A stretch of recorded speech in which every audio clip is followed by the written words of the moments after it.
بسم اللہ الرحمن الرحیم۔ الصلاۃ والسلام علیکہ یا رسول اللہ وعلی آلک و صحابک یا حبیب اللہ، اللہم صلی علی محمد وعلی آل محمد، صلی اللہ علیکہ یا محمد نور من نور اللہ۔ بعض لوگ بلکہ اکثر لوگ چند ایک مسائل کی وجہ سے پریشان رہتے ہیں۔ گھریلو جھگڑے، فسادات، میاں بیوی کا آپس میں نفرت کرنا، جھگڑا کرنا، بات بات پر تکرار ہو جاتی ہے، یا بیٹیوں کے رشتے نہ ہونے کی وجہ سے، بیٹوں کے رشتے نہ ہونے کی وجہ سے، پسند و ناپسند کی وجہ سے بہت سارے گھریلو مسائل پیدا ہو جاتے ہیں۔ خاندان میں، خاندان سے باہر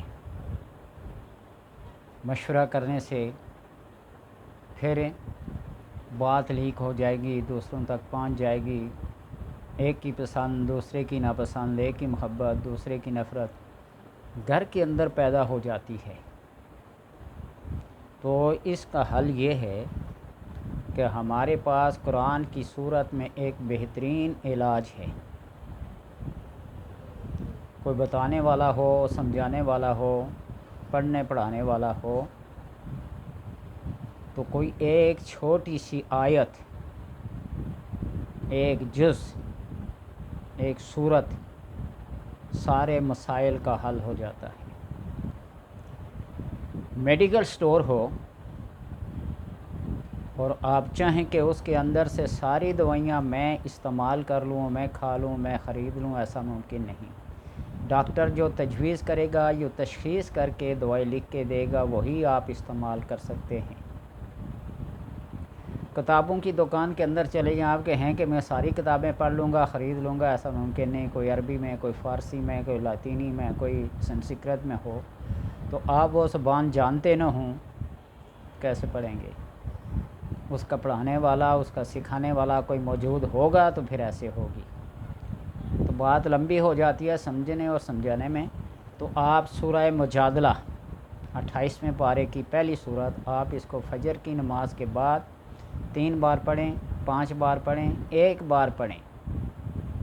اس مسئلے کے حل کے لیے آپ قرآن بھی دیکھ لیں گے، اس کو چھو بھی لیں گے، اس کو زیارت بھی کر لیں گے۔ 1 دفعہ پڑھیں اور اپنے مسائل کے حل کے لیے دعا کریں، اللہ تبارک و تعالی چند دنوں میں اس کا حل نکال دے گا۔ یہ جب قرآن ہمارے پاس موجود ہے تو ہمیں آس پاس بھٹکنے کی ضرورت نہیں ہے، کسی نجومی کے پاس، کسی حساب کتاب کرنے والے کے پاس، کسی فلاں کے پاس، فلاں کے پاس نہیں۔ ہاں، کسی عالم فاضل سے پوچھ لیں کہ اس آیت کا معنی کیا ہے، مفہوم کیا ہے، کس ٹائم پڑھنی چاہیے اور کس ٹائم نہیں پڑھنی چاہیے۔ وہ وقت کا تعین کر کے دے گا، اس کی تعداد بتائے گا، تو پھر آپ پڑھیں۔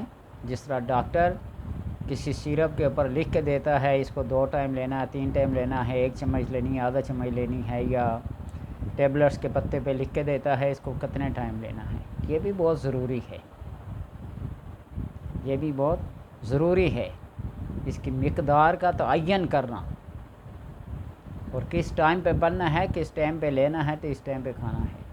تو اس طرح جب آپ پابندی کریں گے نا، تو پابندی کرنے سے بہت سے مسائل حل ہو جاتے ہیں۔ وقتی پابندی اس لیے کہ جب پڑھائی کرتے ہیں تو موکلات جو اس صورت کے، جو اس آیت کے، جو اس حرف کے جو ہوں گے، وہ بالکل ایکٹیو انتظار میں کھڑے ہوں گے۔ آگے پیچھے کر دیں گے، موکلات تو حاضر ہوں گے، لیکن ان کا جو انتظار ہے نا، وہ باعث تکلیف ہوتا ہے۔ تو اس لیے آپ ٹائم پہ پڑھیں۔ اللہ تبارک و تعالیٰ کے پاس، اس کی کلام کے پاس، اللہ کے نبیوں کے پاس، ان کے نیک بندوں کے پاس ہر چیز کا حل موجود ہوتا ہے۔ صرف پوچھنے والا پوچھے، فَاسْأَلُوا أَهْلَ الذِّكْرِ إِن كُنتُمْ لَا تَعْلَمُونَ، پوچھو اہل ذکر سے، اہل فکر سے، اہل دانش سے، اہل علم سے، جو چیز تم نہیں جانتے۔ تو سورہ مجادلہ کو فجر کی نماز کے بعد کم سے کم 1 دفعہ، 3 دفعہ، 5 دفعہ، جتنی آپ کے پاس فرصت ہے، ڈیوٹی نوکری پیشہ افراد کے پاس کم وقت ہوتا ہے نا، تو اس لیے وہ 1 دفعہ پڑھ لیں تو کافی ہے۔ اللہ تبارک و تعالیٰ سب کے گھروں کے مسائل، بیماریاں، رشتے ناطے، نچاکیاں، نفرتیں مٹا کر پیار و محبت کی زندگی گزارنے کی توفیق عطا فرمائے۔